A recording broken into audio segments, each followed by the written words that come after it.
You should be live, okay. And we can turn it on.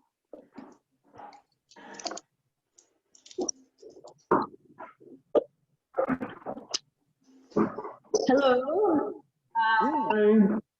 for joining us today. Sorry for the slight delay. We had a little bit of a technical problem. See, we have Kathy, Fran. You can show yourself on the camera. That would be great. Hi, Kathy. I saw Ruth was on for a little bit. Maybe she, I'm sure. Oh, there we go. For some reason, I have to admit everyone one by one. So I'll keep track of try to keep track of new people that join us on the Zoom. So hi, everyone. My name is Sheila Donahue, and I'm found Vero. So Vero goes around and seeks out small producers making great wine in a sustainable way. And I decided to start this company 2 years ago after becoming a sommelier in Italy. I'm actually in Italy now. And realizing that a lot of these small producers weren't available in the US market. And so, so I decided to start a company that sells, hey Ruth, that sells small, they're sisters, Kathy and Ruth. So each other. Anyway, so I started Vero, and we sell small production wines and olive oils to businesses and consumers across the U.S. And today the theme is Tuscan wines. One of our producers is Torre Matilde, and we have Paolo Ganami with us, who's representing the winery. Paolo is in Italy. You want to say a couple of words, Paolo? First of all, I would like to tell everyone that I speak English as a child of 3 years old. Okay. I'm sorry, okay? So I have Sheila, she's my translator. Okay, Sheila? Well. Okay. Well, I can tell you a little bit about Paolo. I know actually his brother a little bit more, Marco. Marco, let's say, founded Torre Matilde, but it was actually Paolo's idea. Paolo is a sommelier trained in Italy, actually, as I am, and Paolo said to Marco about 10 years ago, "Hey, Marco, why don't you buy some vineyards and start a winery?" And sure enough, 7 years ago, that's what he did. But I want to also introduce Burley Tuggle. Burley, you want to introduce yourself? Yes. Hello.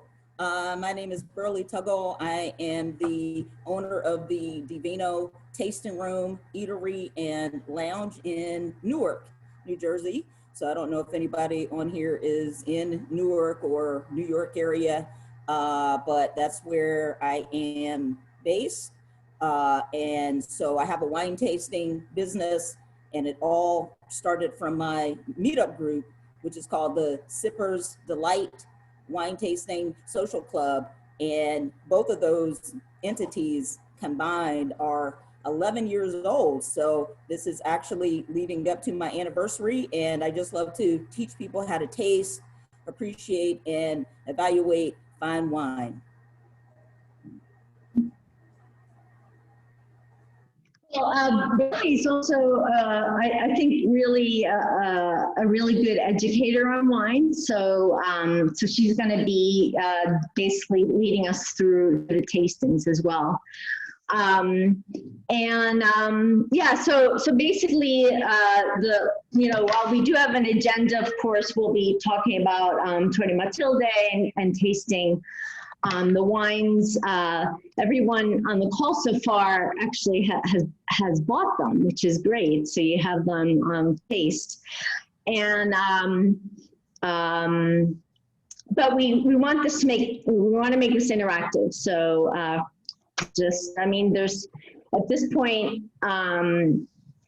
there's a small, let's say, intimate group of us in which, just feel free to unmute yourself if you'd like to speak up, or of course you can also put something in the chat. So yes, please do.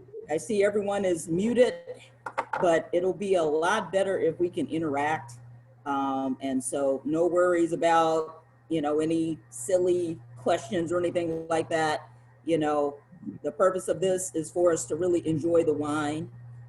So feel free to chime in. So I want to show you actually a couple of pictures of Torre Matilde. I'm just going to share my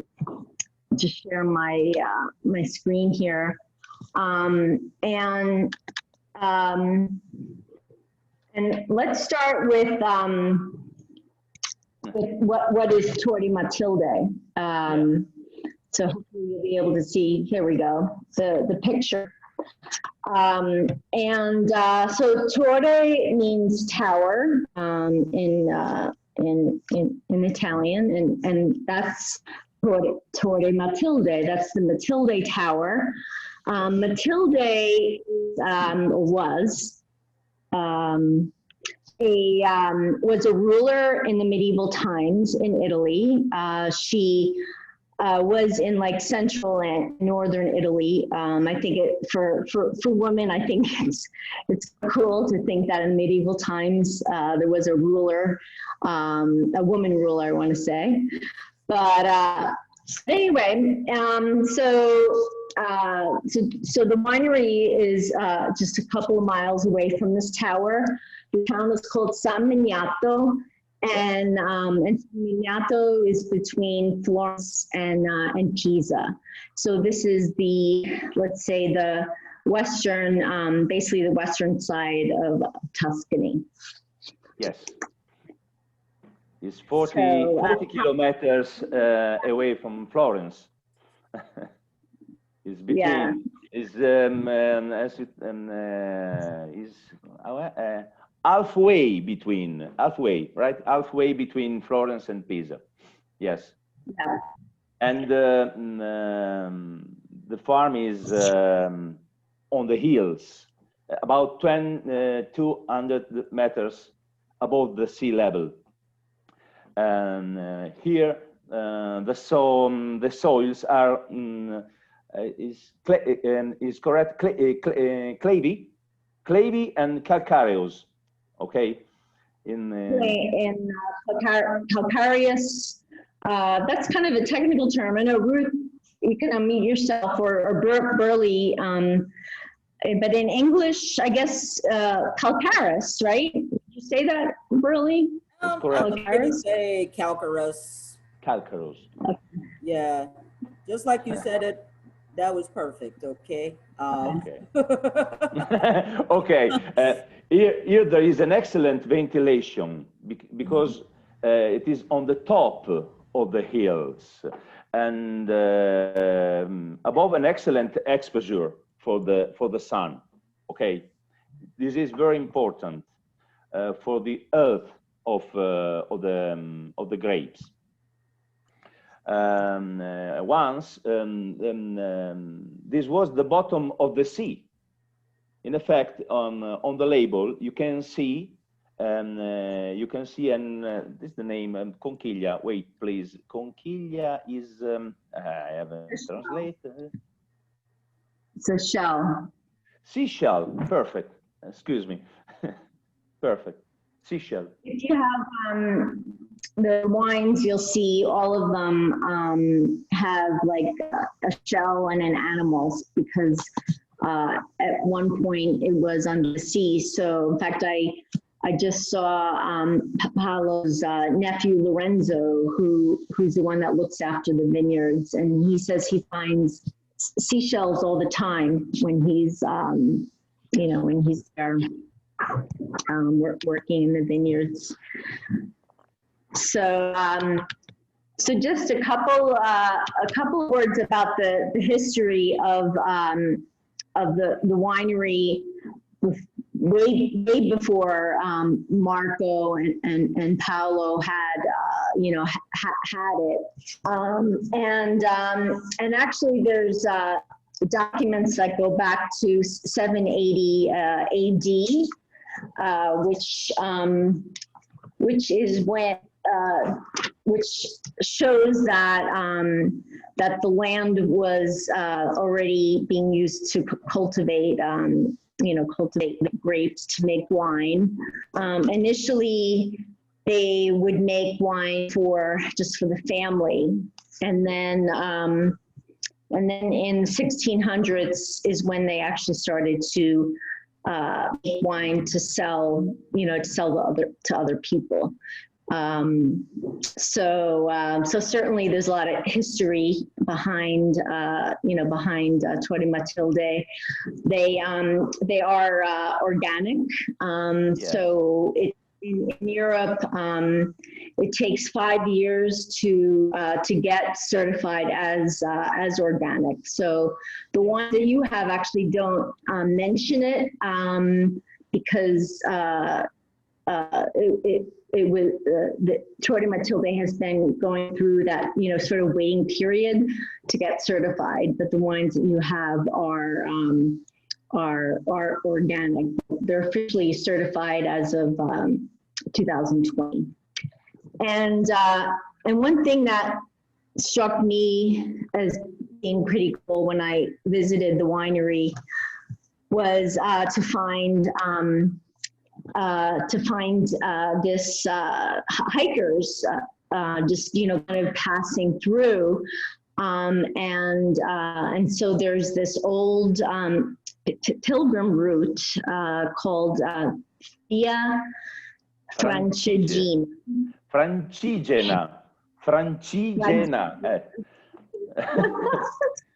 Thank you, Paolo. Yes, it's the way of the pilgrims. Correct, pilgrims. They start from France to Rome. This is we're living from France to Rome or to Terra Santa, Jerusalem. Okay, in the Middle East. Wow. So there you go. There's some history. I mean, the name Francigena comes from St. Francis. So it went through, as far as I know, it went through Assisi as well. So anyway, there's a bit of a background before we get to the more the wine tasting part. And I'll start with the tasting. What do you think, Burley? Yay, I see some claps. That's finally. Right. I see everyone has their glass. Okay. So the first one that we're going to be tasting is the Vermentino Toscana. Yeah. So I don't know if Paolo or Sheila, want to talk about the vinification of this wine. Otherwise, we can kind of jump into the tasting, and if you guys just want to add, information as we go, that's okay too. Okay. Well, you probably want to say a couple of words about the grape, and then I guess we can go right into the tasting, really, if that's okay with you. Yeah. So Vermentino, and frankly, I have to admit, I talked to, Burley and I talked to Paolo last weekend. So a lot of this information is coming from him, but I'll just talk a little bit unless you guys want to learn some Italian. So, but Vermentino is a grape that's pretty common in like the western part of central Italy, and it does particularly well when it's cultivated near the sea. So it's very common in Sardinia, and also along the Mediterranean, like in Liguria, which is just north of Tuscany. But actually, Torre Matilde is about 40 kilometers, so would that be like 25 miles from the sea? And as we know, it used to be under the sea, so it's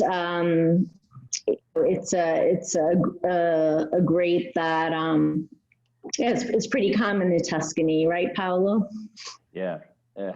So, qui Sheila mi deve aiutare, perché se andiamo su cose tecniche, aiuto. Ok? Allora, sì, perché qui faccio fatica scusate, I'm sorry if I speak in Italian in this moment, but Sheila, perché qui andiamo nel tecnico e non sono capace a tradurlo. Il vino in questo caso è una vinificazione tecnologica, cioè quindi abbiamo, per quanto riguarda questo vermentino, una vinificazione tecnologica vuol dire zuccheri acidi in perfetto equilibrio, prima di tutto. Fa solo acciaio, e negli anni, in quell'anno in particolare, ha fatto anche fermentazione malolattica. Ok?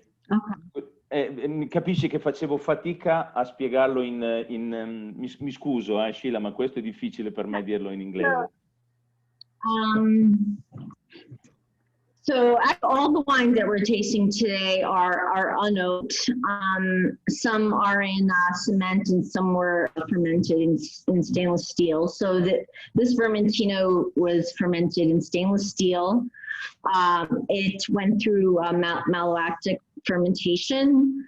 And Paolo pointed out that it has a very good balance of acidity and sugar. Which actually probably Burley, let's start tasting the wine and then we can kind of, talk about that balance, Right, absolutely. Okay, so I don't know if everyone has snacks here in the US. Obviously, this is kind of the lunchtime, so we wanted to pair up the wines, with a few standard appetizers. So I don't know if you guys can see this, but I have a plate of salami, olive, crackers, and cheese. Okay, so if you have anything comparable, just feel free to nibble. But before we get into the food, I would actually prefer to taste the wine first. So I'm not sure, who's been to wine tastings, but whenever I do my wine tastings, I like to generally teach people the proper tasting technique. Okay, so this is really easy, and all you need is a glass of wine and a napkin.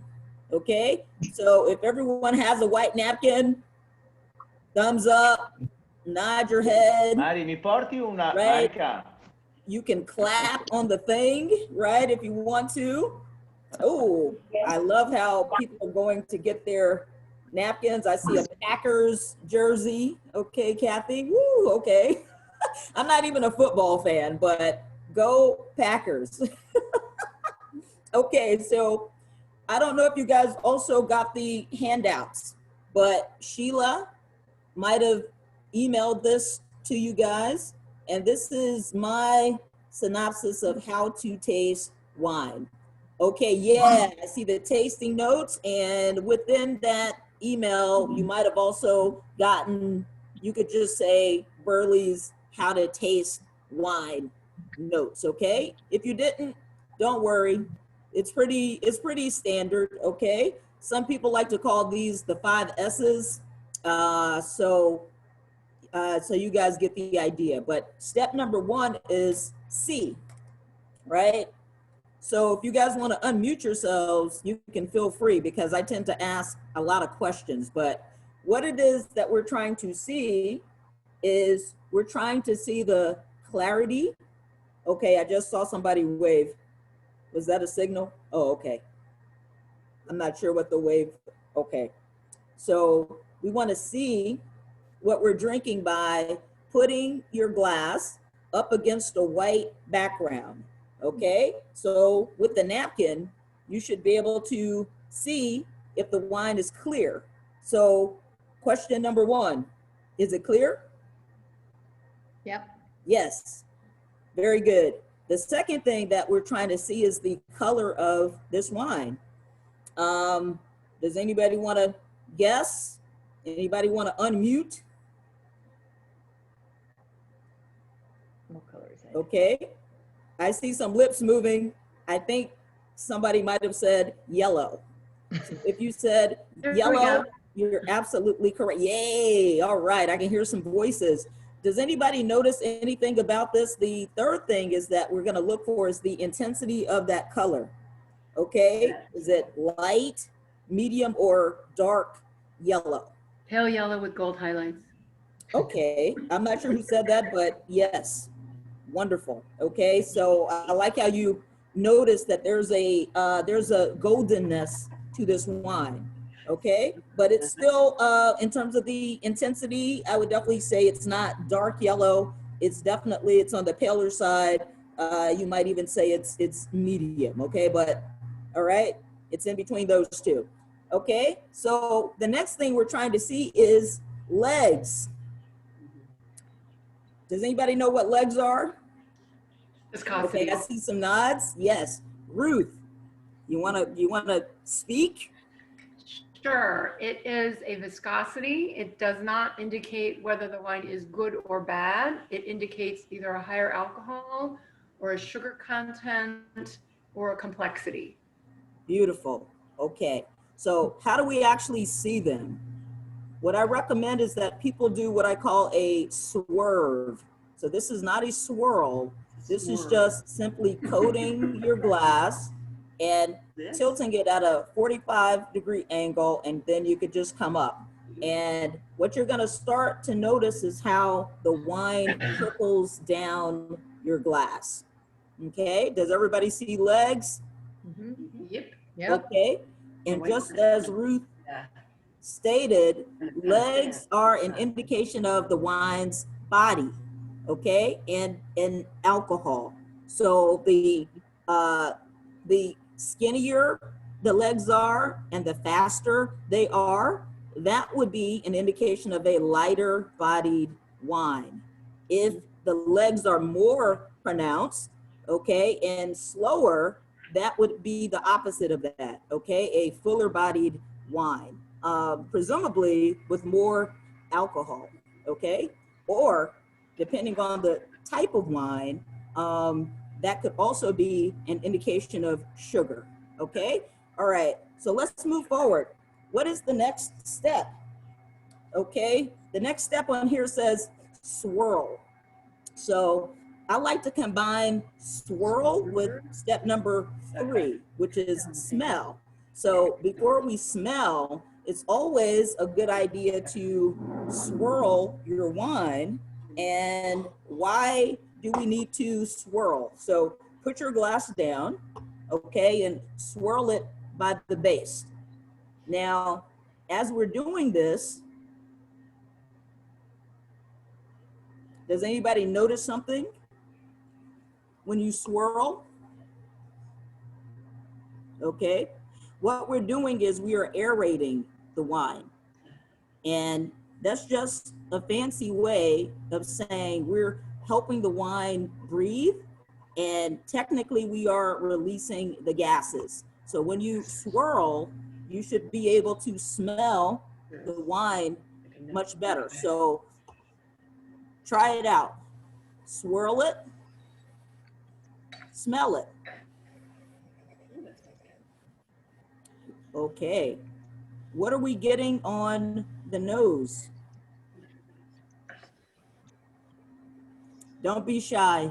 Come on, people, speak up because you know I will. Tucker Oh, says, okay. Tucker says fruit. She's over here. Yes. She doesn't like to be on camera, but Hi, she's Tucker. Okay, I see your hand. Okay, what kind of fruit? I get white peach. Peach. apricot, she said.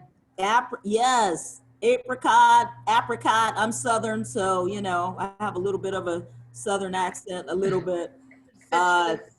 Okay, Well, you'll have to get over here to show her your shirt if you want to get and see that you're Okay, from. She's anything from else? Kentucky. Kentucky. Oh my goodness. Okay, so I know you must say apricot then, right? And not apricot. Okay, but I'm definitely getting those peach notes. Okay, I'm getting a little bit of a floral note on this as well. Paulo as the Psalm and Sheila, what do you guys think? What are you getting on the nose? White flowers, I mean elderberry flowers is correct, elderberry. Oh yeah, okay, I love how you said that because Elderberry. now that you say it, I would totally agree with that. If I didn't say that, I would have said honeysuckle notes, okay? Right, yeah. So let's get to the best part, right? Which is the next step. We're actually going to sip this wine. When you sip your wine, I don't want you to go, I want you to actually take a, you know, like a good sip, and I want you to roll the wine around your palate, and I want you to part your lips and suck in just a little bit of oxygen, okay? So I know it sounds like a lot, but okay, let's try it.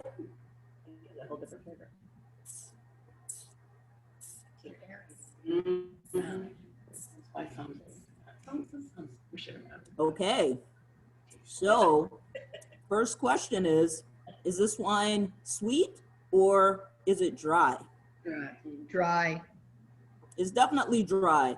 So who's actually surprised by that? No, I'm not surprised. Nobody's surprised, okay. Probably because this is Italian wine and a lot of Italian wines tend to be on the drier side, okay. Do you guys notice anything else? Okay, in terms of the flavors? It's got a really bright acidity. It makes you pucker, and it, you know, it's not, you don't want to use the word acid because some people freak out when you say that, but it's kind of like a sweet tart. It gets you right here, makes your mouth water, makes you want to drink more. Absolutely.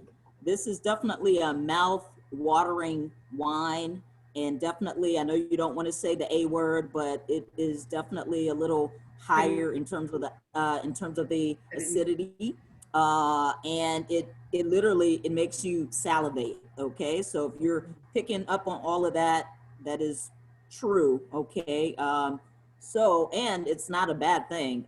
Just like Ruth said, this actually makes you want to eat something now, which leads me to.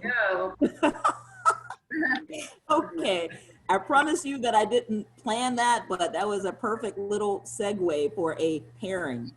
So because this wine is a little high in terms of the acidity, what types of foods would you guys pair this wine with? I mean, I think of fish, just because when I think of Vermentino, I think of sea, and I would think like clams with spaghetti. Kathy, what would you pair with? Oh, you know, you're asking the wrong person about what to pair Okay, with. so the bok choy salad that I made for us with the almonds in it. Oh, yeah. With the lime vinaigrette. Oh, Yeah. that is perfect. Okay, Okay. so it's, you know, I would definitely pair this with tangy foods, zesty foods. I have some olives here. I also have, this is not Italian cheese, okay? I'm sorry, Paulo, but it is manchego cheese. So it's made out of sheep's milk. It's a little nutty and it's a little salty, and that is actually a very nice pairing with this particular wine. And if I were maybe at a brunch right now, I would order some oysters Oh, yeah. to go with this. Mhm. And Ruth, I love how you said you have a salad, right, with the vinaigrette, because I think this is perfect for that type of food. It's a lime Vermentino, vinaigrette. there's like a green kind of element, you know, to this wine as well. So I would totally go for the olives, go for the salad, go for the vinaigrettes. Okay, I think that would be perfect with this. And then maybe even like a goat cheese with herbs, or you know, something like that. Okay, so I don't know if you guys want to pair while we're on this wine, but I tell you, it works very well with this manchego cheese. I'm gonna actually have a green olive now. Hey, 2 thumbs up, Paulo. Perfect. Oh, grazie. Because no, then the pair with all. I'm writing on my translator. Wait a second, please. You can ask me also, Paul. What? Mm. Tell me, Sheila. If you need me to translate, just let me know. Because my with Vermentino, my preferred pairing is with a typical Italian food, so spaghetti and clams. Oh, yum. Okay, With a white. Vermentino on the coast of the sea is spaghetti and clams. Is perfect. Nice, I love it. Okay. All right. Thank Very you. very Italian spaghetti Very and clams. Italian, and I'm thrilled that you're on this call, because you know we're American, and just speaking for myself, what I have is kind of what we imagine, like you know, to be standard, you know, Italian fare. So it's good to know, you know, from from a native, I guess, you know, what you would typically eat with this. Yes, Ruth, I have a question you're raising your hand. Paolo. Can you hear me, Paolo? Yeah. I'm wondering if the spaghetti sauce is the red sauce that you serve with clams, or a white sauce with clams. Okay, Sheila, aiuto. Sheila. You're on mute. No. Uh-oh. Sheila's on mute. He's mute. Sheila. Yeah, so no, it's a white sauce. It's a white sauce. I could give you, I could just like send out the recipe. I have this really good recipe for it. Oh, perfect. Yeah, I took a lesson when I arrived in Italy, you know, years ago. I didn't know anyone, so I just like kind of filled up my time with, you know, with things that I love, which includes food. So I took some cooking lessons. So I'll publish that. Sounds like a great idea. All right, are you guys ready for the next one? Yep. Okay, so this is very nice. And I noticed that the saltiness in the cheese brought out the fruitiness in the wine. Okay, so I don't know if everybody noticed that. And you might have also noticed that that it made the wine actually taste a little sweeter. Okay, so very nice pairing there. Okay, to really bring out the flavors of the wine. Okay, so now we're going to switch to the rosé. We're gonna switch. Are you gonna drink that? Just a couple of words about the rosé. So this is 90% Sangiovese and 10% Merlot. I think I mentioned briefly at the beginning that Torre Matilde is in the county DOCG area, and the main grape in Chianti Sangiovese. So that's probably the predominant grape of Torre Matilde, although obviously they make also, they cultivate other, you know, other grapes. And this is fermented in steel, and it has a lighter color. It's sort of, they frankly were inspired by the Provence rosés, and it's a 2016. So now Paolo was explaining to us, Burley and I, last week, that 2016 is actually was a fantastic year for Tuscan reds, especially in the western side of Tuscany, which is where Torre Matumbre is. So, so while it may seem old, let's say, for a rosé, the fruit is, it was a great year for Sangiovese fruit. So you want to start the tasting, Burley? Absolutely. Yeah. So let me just say that I love, love, love Italian rosés. So, you know, I don't like to actually narrow down choices. So whenever I get the question like, what's your favorite wine? I'm always torn, but this is one of my favorite types of wine. I love Italian rosés because they are different from, you know, what we would normally think of. Most Americans, right, when we see pink, we think it's going to be sweet. Okay, right. So rosés in America, right, we kind of have like a negative impression, but from, you know, what I know, Europeans love rosés. So I love Italian rosés because they tend to be very aromatic, fruity, but not sweet. Okay, and they also tend to be very food friendly.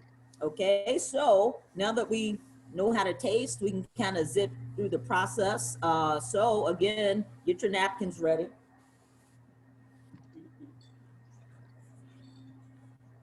Okay, is this wine clear?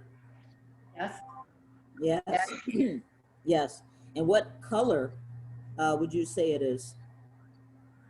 Light amber. Ooh, okay. I don't want to go as far as amber. Is there maybe another? Well, actually, I've got a reason for that. I think because it is a 16. It's not a flaw, but I think because it's got a little bit of age. Normally we see rosés very soon after they're bottled. And I think that amber I'm going with salmon because that's just a term that I know. But Okay. I mean, I don't think amber, a light amber isn't too bad in this case if it's a 16 rosé. That's just my opinion. Okay. So what I want to do is maybe split the difference. Okay. Okay. I would definitely say this is more like in the salmon color. And somebody might even say, right, since you were kind of going towards the amber, you might even say this is like a rose gold. Okay, so I feel like that's kind of in between, you know, the best of both I worlds. like rose gold. I like it.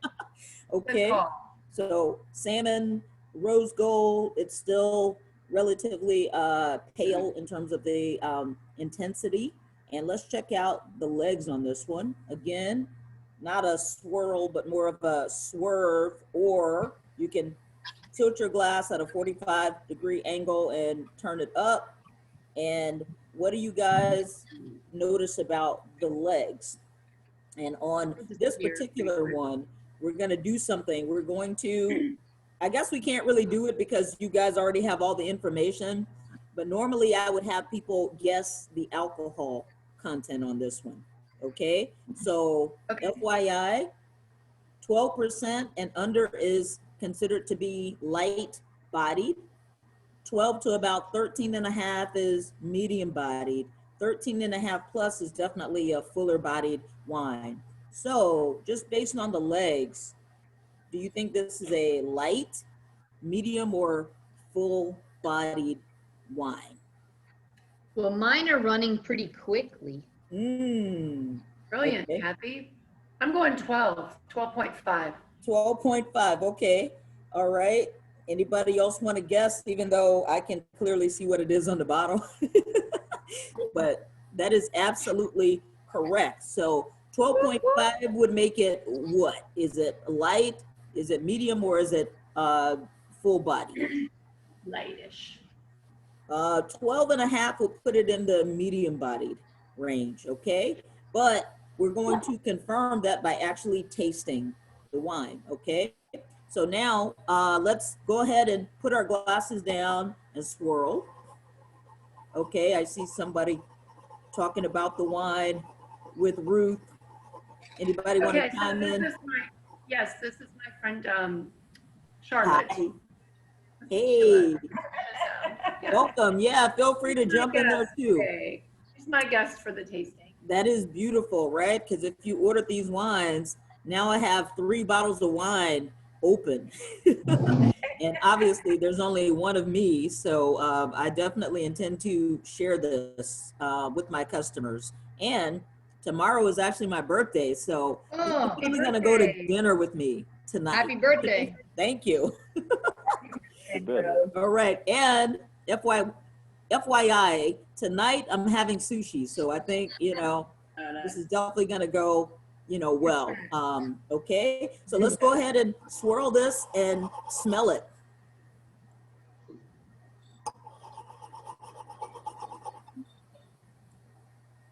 Following the directions. Okay. What are we getting on the nose, guys? Roses? Okay. Clever, I like it. Yeah, like this is, it's not so intense. It's very delicate, actually, on the nose. I would agree with that. Yeah, it just smells like a summer's breeze to me. Okay, and in terms of fruit, I'm definitely getting some berry notes, and again a little bit of peach, but Charlotte's very got apple. delicate. I think there is some ripe apple too. Charlotte's calling apple. Apple, yeah, and some Red citrus apple. notes. Red apple, definitely. Yeah, exactly. Okay, and also a little bit of citrus as well. Okay. Just a little of fresh cut grass, Mm-hmm. maybe. Fresh cut grass. Yeah. Wow.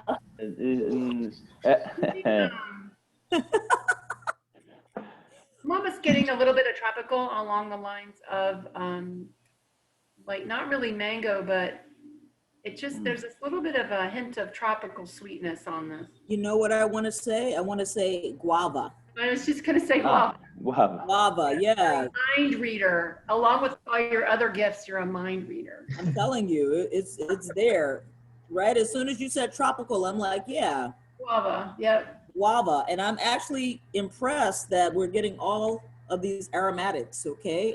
So this is definitely aged nicely.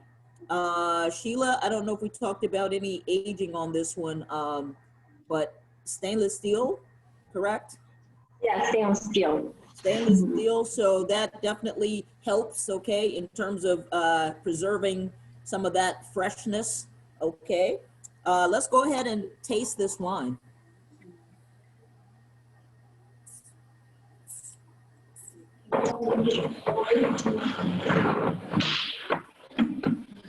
Don't forget to open those lips. Yes. Is this wine sweet or is it dry? It's definitely dry. Do you guys taste though there's a hint of fruitiness there or like a touch of sweetness?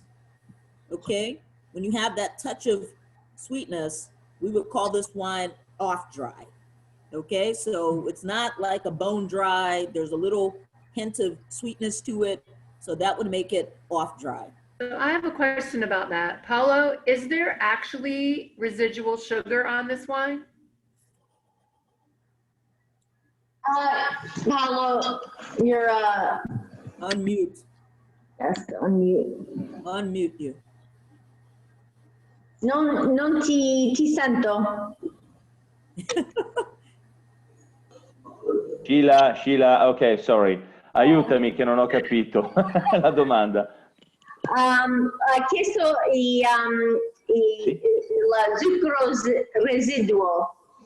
Zucchero residuo. Corretto. Questo vino dovrebbe avere, dovrebbe restare dentro ai 5 grammi. So no Entro. more. Because it's 5 grams per, what is it, 5 grams per liter. Because it's in Italy, it's a dry wine basically needs to be, you know, no more than 5 grams per liter. That's what I understand. Sorry to interrupt. I was just curious. No, that was a wonderful question. Like in Italy, they're not allowed to add sugar to their wine. So, you know, just an FYI. So Sheila, did you say that for the next bottling, this is actually going to say organic for this one? Yeah, the wines that we released in 2020, you know, for this current vintage.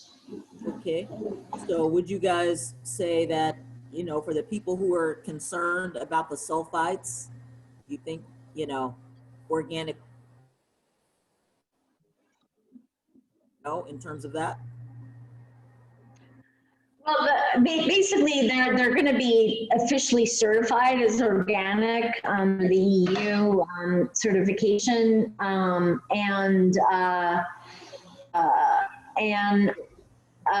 let me ask Paolo, per essere bio devi essere sotto un certo quantità di solfiti?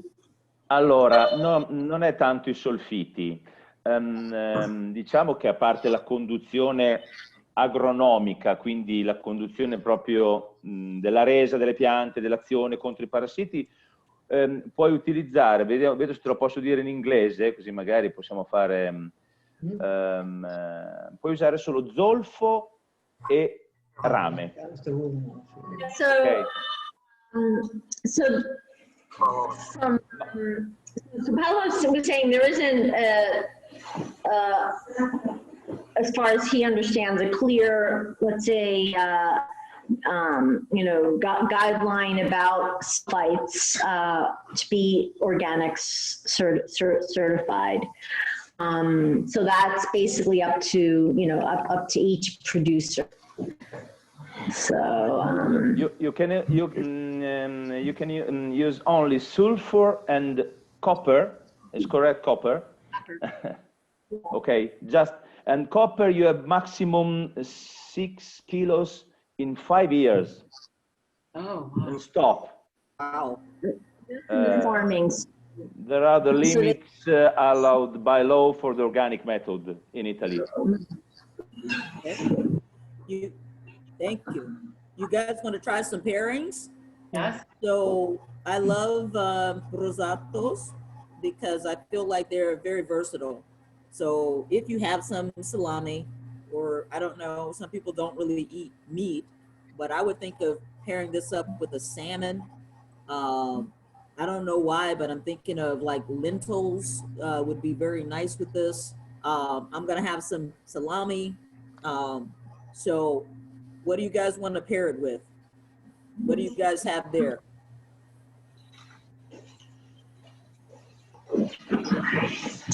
Anyone share? Oh, Paolo, you said the other day, I think a soup, a fish soup. Yeah, it's good with the fish soup.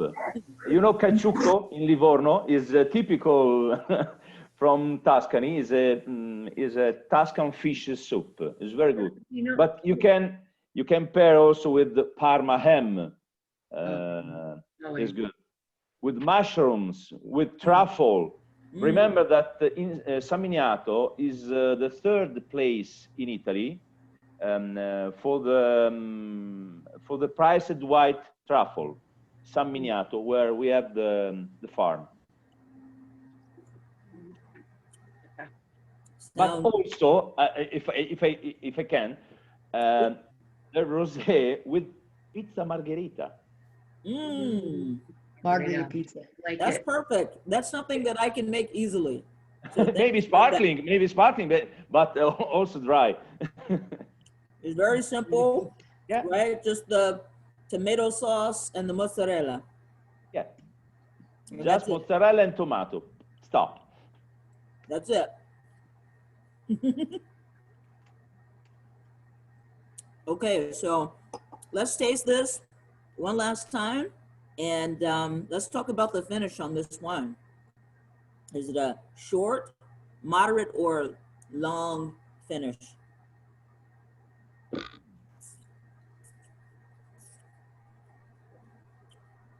Short. I'm going somewhere between medium and short because I'm Yeah, not particularly long, but it does still have a nice acidity. It's not quite as high as the last one, but yes, it's still making your mouth water, still making you want to drink more. It's absolutely. a bit of Which a problem. I'm just saying.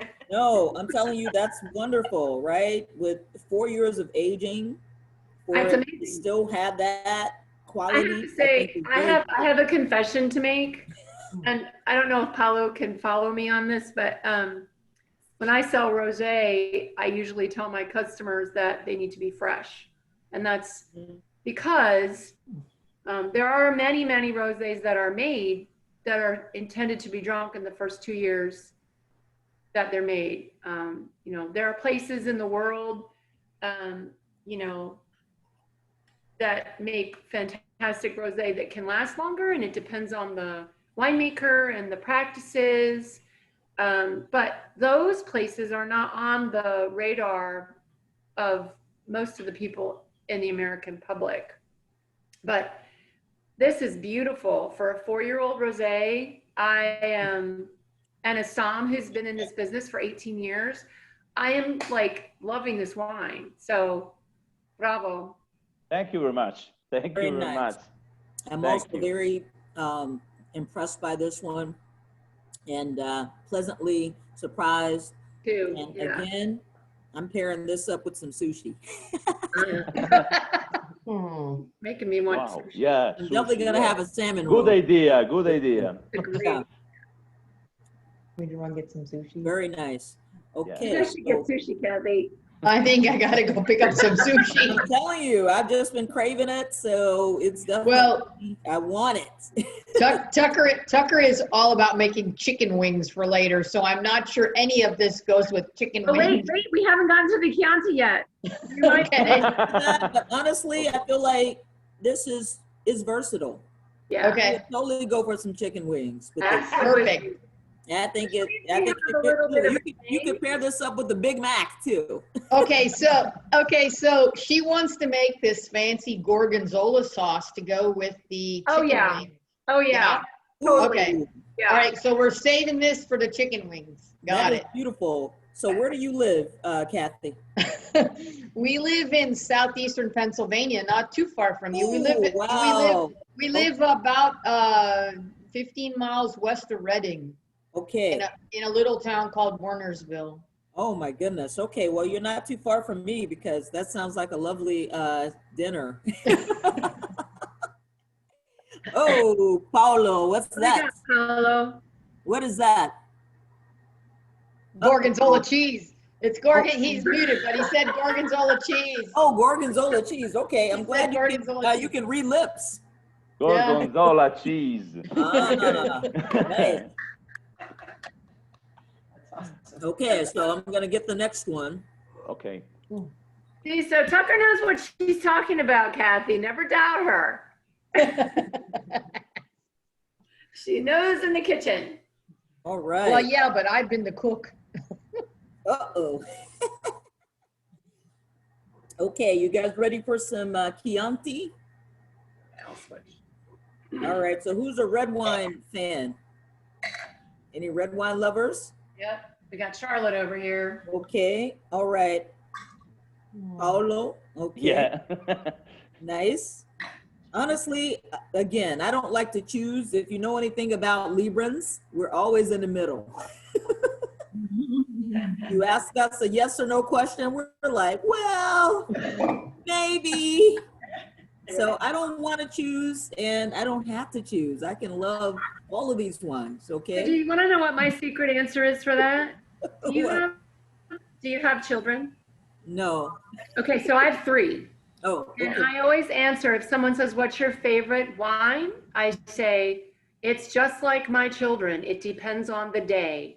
Yes, I like that answer. I think I might have to borrow that. I think so. You're absolutely right. It depends on the occasion. It depends on your mood. It depends on your budget. It depends on, you know, a lot of factors. It depends on what you're having, you know, for dinner or lunch. So, see, you guys want to tell them a little more about this 780 AD Chianti? Yeah. So this is the, let's say what Torre Matilde is most known for, so their Chianti.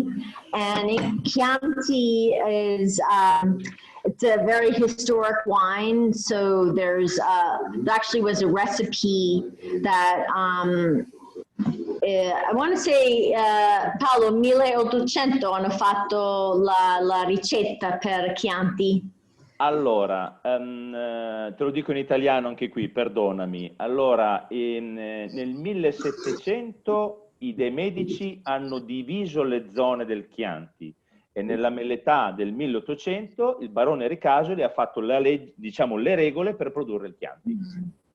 So basically, Chianti started with the Medicis, in which they defined the areas, the Chianti areas, and then in the 1800s is when this guy Ricardo, I forget his last name, he was some nobleman, and he came up with a recipe for Chianti, and Chianti is always has been like the majority Sangiovese as the grape, and then it's they're allowed nowadays they're allowed to use 15% of another grape, and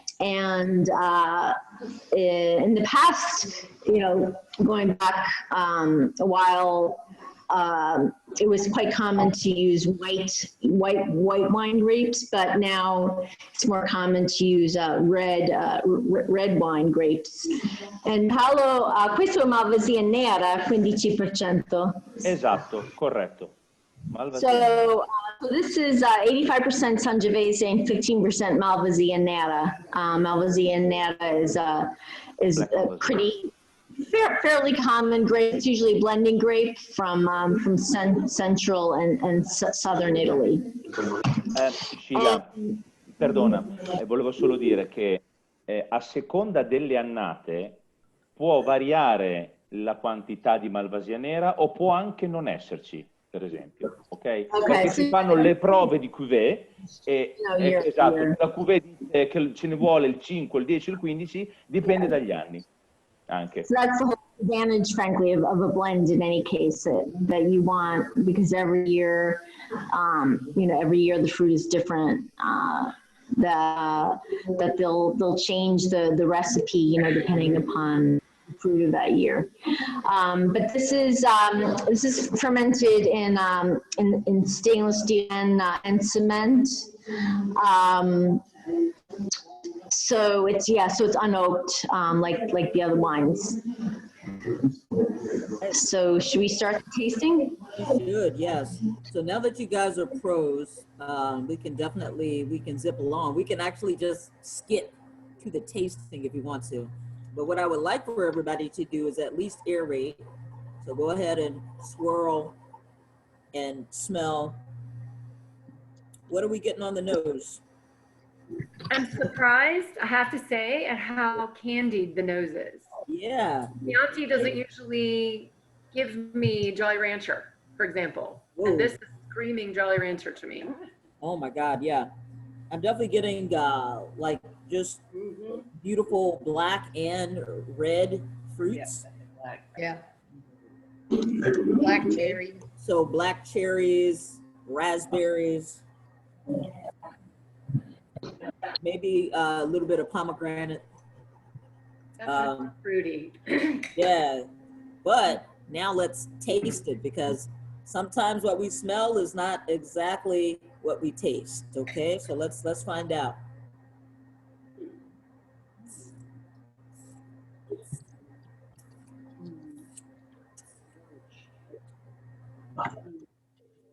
Open up a little bit. Licorice. Yeah. That's all, Kathy. I like the Tucker called that. The acidity is sort of searing for this red. Yeah, it's dry, but it's still juicy to me. It's still very earthy. It's The earth on it is beautiful. There's almost Yeah. like a tobacco, sweet tobacco. definitely All that stuff I look for in Sangiovese that's sort of definitely. earthy. I'm also getting like tea leaves, and I like how there's a nice little grip on it. So it's still kind of young, right, Paulo? 2018. Yeah. This one. 2018.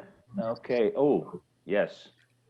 2018 is an excellent vintage for all areas of Tuscany. Absolutely. Yes. How long can you hold this bottle? 7, 8, 9, 10. Really? Yeah. Wow.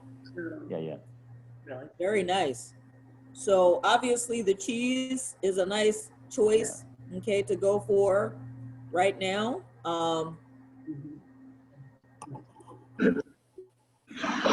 And of course, salami, meat. I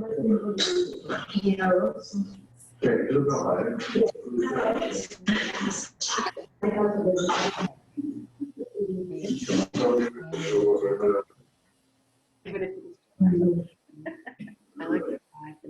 Yeah. Hey, Ruth, Yeah. it doesn't have that big tanniny aftertaste that some reds have. Yeah. So what's up with that? Tannins usually come from the grape skins, can also come from wood treatment, but I think this is all done in concrete. It's done in stainless and concrete, so it does. I don't think this one doesn't see any wood, right, Paulo? Right, she said that, it's steel and concrete. Yeah.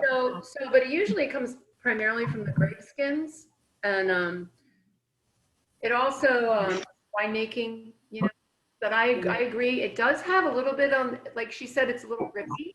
That's the tannin, the grippiness on the end, but it's not sucking all the moisture out of your mouth like some of those big California cabs do, Yeah. which I hate. Right, So What I love about this is that you're getting tons of fruit. right. Tons of fruit, lots of flavor. It definitely goes very well with the salami as well. And if I were in Pennsylvania, I would definitely go for some gorgonzola.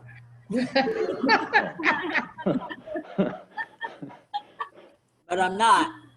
I think it's gonna go really well with those chicken wings. I'm just saying. I think so too. I'm already just tasting it in my mind. We're having burgers, so I'm just gonna have it with a plain old burger. Okay, sounds good. Maybe with some lamb chops.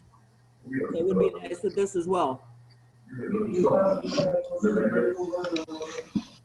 So, thank you guys.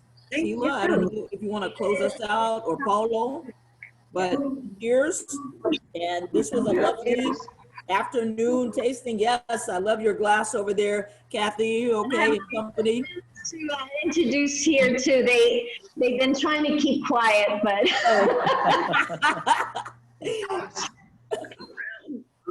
So, Alexia and Gaia. So this is dinner time for us. So. Yeah. So, any questions or any last anything else? Hey Sheila, I'm gonna need a case of that rosé. Hello? It was a visit. Thank you. Good. Glad you liked it. And I'm not sharing my 3 bottles with anyone this weekend. However, when I get my case, then I'll have the girls over, so it'll all be good. Yeah. So that's the last plug. I think Sheila, right? We're gonna have the discount for a little bit longer. So Yeah, if yeah. you have the opportunity to order the wines, you still can. Yeah. So three wines that we tasted tonight. The set, which is a discounted set at $664, that will continue.